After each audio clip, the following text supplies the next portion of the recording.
Most demanded video आई है 3 months में मैंने 15 kg वेट कैसे कम किया। मेरे 3 सेक्शन हुए थे back to back. In C section के बाद मैंने अपना वज़न कैसे कम किया। पोस्टमार्टम डिप्रेशन में मैंने क्या क्या गलतियां की, यकीनन आप भी गलतियां करती होंगी। वो क्या गलतियां थी, वो गलतियां आपको नहीं करनी। मैं आपको बताऊंगी, 3 महीने का एक्सपीरियंस शेयर करूंगी, वो डाइट बताऊंगी कि मैंने 3 महीने में वज़न कैसे कम किया। उससे पहले आप मेरे चैनल को सब्सक्राइब कर दीजिए, क्योंकि सब्सक्रिप्शन के कोई चार्जेस नहीं हैं, और बेल आइकॉन को प्रेस कर दीजिए ताकि मेरी आने वाली तमाम वीडियोस का नोटिफिकेशन आपको मिलता रहे। चलें वीडियो को ऑफिशियली स्टार्ट करते हैं। अस्सलामु अलैकुम, I hope you all will be fine. आज मैं बताऊंगी कम बजट में आप अपना वज़न कैसे कम कर सकती हैं। शुरू में मैं क्या करती थी कि गर्म कावे पीना शुरू कर देती थी, जिसकी वजह से मैं जो है बहुत ज़्यादा मेरी स्किन ड्राई हो गई थी। मैं जिसकी जो टिप देखती थी वो अपने ऊपर अप्लाई करना शुरू कर देती थी। मेरा वज़न तो आहिस्ता आहिस्ता कम होने लग गया, लेकिन मेरी स्किन बहुत ज़्यादा ड्राई सेंसिटिव हो गई और मेरा बहुत ज़्यादा हेयर लॉस होना शुरू हो गया। वेट लॉस के लिए ज़रूरी है कि चीज़ों को समझकर आगे चलना होता है।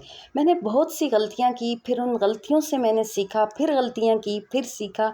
अब वो मैं शेयर करूंगी। अगर किसी की नॉर्मल डिलीवरी हुई है अगर किसी की नॉर्मल डिलीवरी हुई है या सी सेक्शन हुआ है तो वज़न बढ़ता है दोनों तरह से। सी सेक्शन के बाद मैं इतना कि चल भी नहीं सकती थी, लेकिन मैंने हिम्मत करके दूसरे दिन खड़ी हो गई और अपने रूम ही में चहलकदमी शुरू कर देती थी। मैं बैठे बैठे योगा आसन करती थी, जिससे बहुत फ़र्क पड़ा। मैं शुरू में 1 महीने तक बग़ैर ऑयल के यखनी पीती थी, और इसमें छोटी छोटी रोटी के टुकड़े डाल के मिक्स करके चम्मच से मैं खाती थी, और हर निवाले को मैं सुकून से 20 टाइम्स चबा कर खाती थी, जिसकी वजह से मेरा पेट जो निकला हुआ था वो अंदर चला गया। ऐसा नहीं है कि मैंने सब कुछ छोड़ दिया था। इससे आप में विटामिन की डेफिशिएंसी हो जाती है और आपका हेयर लॉस होता है, हेल्थ इश्यूज़ फेस करने होते हैं। फर्स्ट मंथ में मैंने सिर्फ मीठा छोड़ दिया था, बेकरी आइटम छोड़ दिए थे, कोल्ड ड्रिंक बिल्कुल मैंने छोड़ दी थी। अगर मैं रोटी खाती थी तो इसका साइज़ छोटा कर लिया था। अगर आप भी 2 रोटियां खाती हैं तो 1 रोटी खाएं। अगर 1 रोटी खाती हैं तो उसका साइज़ छोटी कर लें। चावल की भी क्वांटिटी कम कर दी। थोड़े से चावल के साथ ज़्यादा सा सालन या दाल और सलाद लेती थी। दूसरे महीने में मैंने हेल्दी डाइट पर फोकस किया, क्योंकि 70% आपकी डाइट होती है और 30% आपकी एक्सरसाइज होती है, और आपको ये सब कंसिस्टेंसी के साथ करना होता है।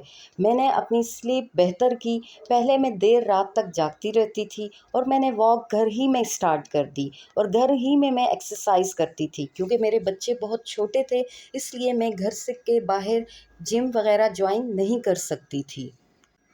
वो ख़वातीन जो कहती हैं कि हमारा वज़न बढ़ गया है क्योंकि हम जिम नहीं जा सकती, हमारे घर में स्पेस नहीं है कि हम एक्सरसाइज करें। बिलीव मी, मेरे घर में भी स्पेस था, लेकिन मैं भी अपने बेड के साथ छोटी सी स्पेस पर योगा करती थी। मैं यूट्यूब पर योगा फॉर बिगिनर्स लगाकर उस एक्सरसाइज को फॉलो करती थी, जिससे मुझे बहुत ज़्यादा फ़र्क पड़ा, और मैंने अपनी डाइट में भी अंडे पराठे ख़त्म कर दिए, और उसकी जगह मैंने ओट्स लेना शुरू कर दिए। थर्ड मंथ में मैंने अपनी एक्सरसाइज चेंज की। Knee high jump, squats, jumping jack करती थी। आप जानते हैं एक्सरसाइज से ब्लड सर्कुलेशन अच्छी होती है, जिसकी वजह से आपकी स्किन, आपके हेयर सब पे बहुत ज़्यादा असर पड़ता है। मैं एक ही जगह खड़े होकर अपनी ये तमाम एक्सरसाइज करती थी, और अपनी डाइट में मैंने थर्ड मंथ में रोटी को छोड़ दिया, यानी कि मैं पूरे दिन में सिर्फ एक छोटी सी चपाती खाती थी, और उसकी जगह मैं अपनी डाइट में फ्रूट्स और वेजिटेबल्स का यूज़ और ओट्स का यूज़ ज़्यादा करती थी। मैं नाश्ते में जौ का दलिया लेती थी, या फिर सेकंड ऑप्शन ऑमलेट लेती थी बहुत सारी वेजिटेबल्स के साथ। और आप भी इसी तरह हेल्दी खाएं। जब आप अपनी डाइट हेल्दी रखेंगी तो आप भी अपना वज़न कम कर सकेंगी। ये वो डाइट प्लान था। आई थिंक आपको बहुत अच्छी लगी होगी आज की वीडियो। तो काइंडली सब्सक्राइब करें मेरे चैनल को, और कमेंट्स बॉक्स में बताइएगा आप किस तरह की वीडियोस देखना चाहती हैं। तब तक के लिए अल्लाह हाफिज़।